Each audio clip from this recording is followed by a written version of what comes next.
Black matte micro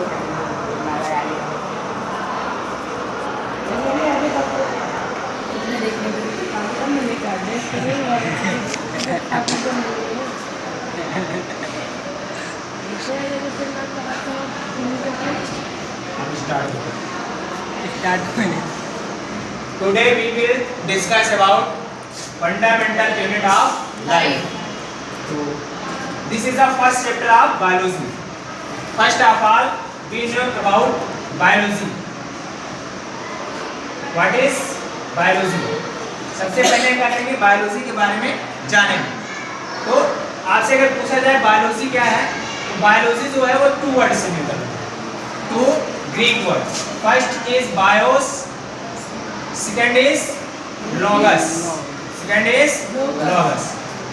The meaning of bios is living thing. Living things. Bios की जो meaning होती है क्या होती है, लिविंग थिंग्स होती है। एंड logos का मीनिंग जो होता है, the meaning of logos is to study. That means that is clear. Biology is a branch in which study living things.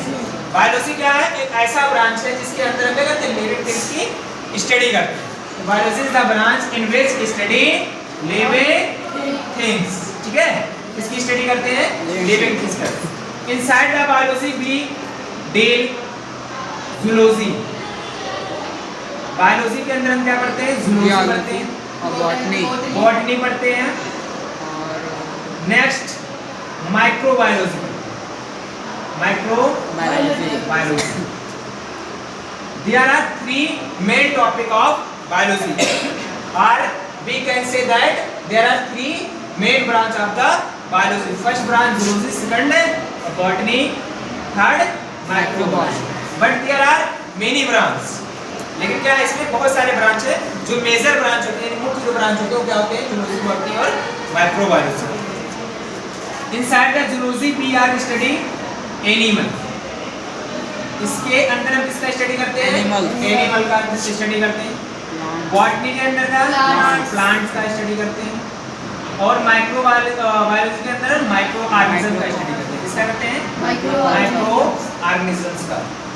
तो inside zoology we are study animals, inside botany we are study plants, inside microbiology we are study microorganism.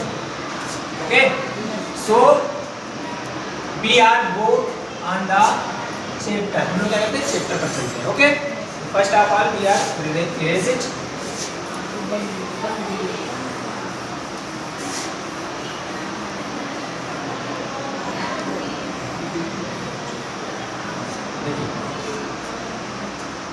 देखिए, अगर आपसे बात किया जाए कि जो organism होते हैं, क्या होते हैं, जो ऑर्गेनिज्म होते हैं क्या होते हैं, organism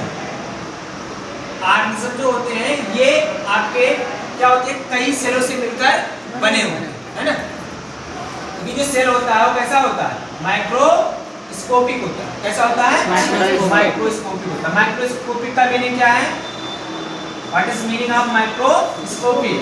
the meaning of microscopic is in which substance do not seen by naked eye. जो हम अपनी नंगी आंखों से नहीं देख सकते हैं, उसकी मीनिंग क्या होती है, माइक्रोस्कोपिक। ठीक है, तो सेल क्या होते हैं, माइक्रोस्कोपिक होते हैं। ओके, सेल क्या होते हैं, माइक्रोस्कोपिक होते हैं। और जब ये माइक्रोस्कोपिक होते हैं तो इनको हम नंगी आंखों से देख नहीं सकते। और जो जानवर होता है, एनिमल जो होता है, उसके क्या होते हैं, बड़े बड़े ऐसे शरीर होते हैं ना, बड़ा सा दिखता है ना, ये पैर, ये ऐसे, जिसको हम नंगी आंखों से देख सकते हैं। इसका मतलब इसमें एक सेल नहीं है, इसमें क्या है, मिलियन ऑफ सेल्स से फॉर्म हुआ है। ओके, कई सारी सेलों से मिलकर बना है। ठीक है, जब कई सारी सेलों से मिलकर बना है तो इसको बनाने का काम कौन कर रहा है, सेल कर रहा है। यानी इसके स्ट्रक्चर को बनाने का काम कौन कर रहा है, सेल। स्ट्रक्चर बनाने का काम कौन कर रहा है, सेल कर रहा है। ठीक है, अब देखिए ये बहुत सारे सेलों से ऐसे मिलकर बना है। इसके स्ट्रक्चर को बनाने का काम कौन कर रहा है, सेल कर रहा है। ठीक है, अब देखो फिर उसके बाद क्या होता है, इसमें जो सारी प्रोसेस होती है, जैसे ले लीजिए रिस्पायरेशन। क्या है, रिस्पायरेशन। रिस्पायरेशन प्रोसेस कहाँ होता है?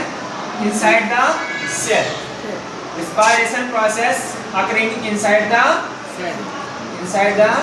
सेल। सेल के इनसाइड में होता है। ओके, अच्छा सेल के इनसाइड में होता है तो इसका मतलब जो हमारे फंक्शन होते हैं उस कहाँ होते हैं? फंक्शन जो होते हैं वो कहाँ होते हैं? सेल के अंदर।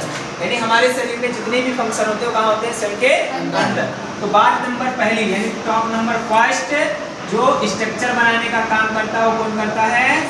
सेल करता है। सेकेंड स्टेप, हमारा जो फंक्शन होता है, हमारी बॉडी के अंदर जो फंक्शन होता है उसको वो किसके द्वारा होता है? सेल के अंदर। यानी किसी भी ऑर्गेनिज्म का स्ट्रक्चर बनाने का काम सेल करता है। फंक्शन जो होता है उसके इनसाइड जो फंक्शन होते हैं सारे इसके द्वारा होते हैं? सेल के द्वारा। ये दो टॉपिक आप समझ पाए। अब देखिए जब ये दोनों काम करने का, दोनों फंक्शन करने और स्ट्रक्चर बनाने का काम कौन कर रहा है? सेल कर रहा है। इसका मतलब क्या है? अगर सेल ना हो तो हमारा जीवन संभव है? नहीं संभव है ना? If do not exist cell, we are not alive. हम लोग जिंदा नहीं रहते। ठीक है, तो यहाँ पर देखिए क्या होता है कि जब ये सेल ही हमारे शरीर का पूरा काम करता है तो क्या है?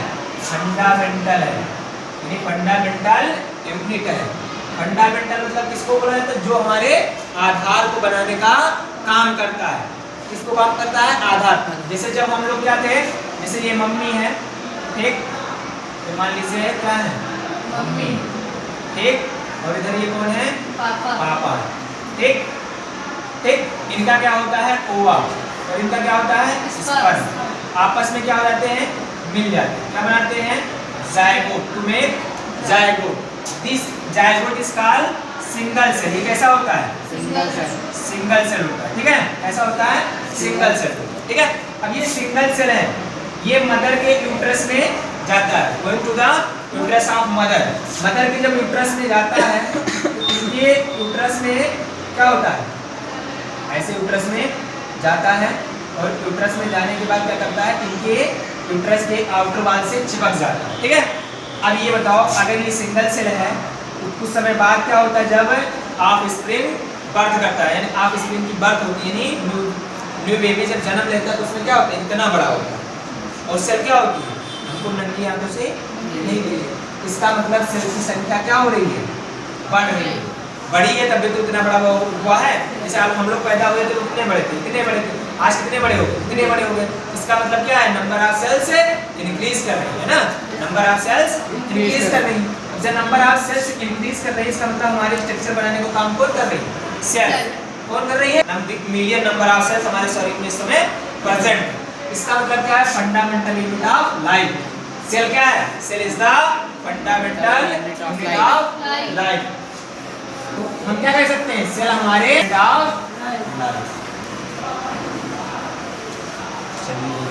तो हम क्या कह सकते हैं? सेल।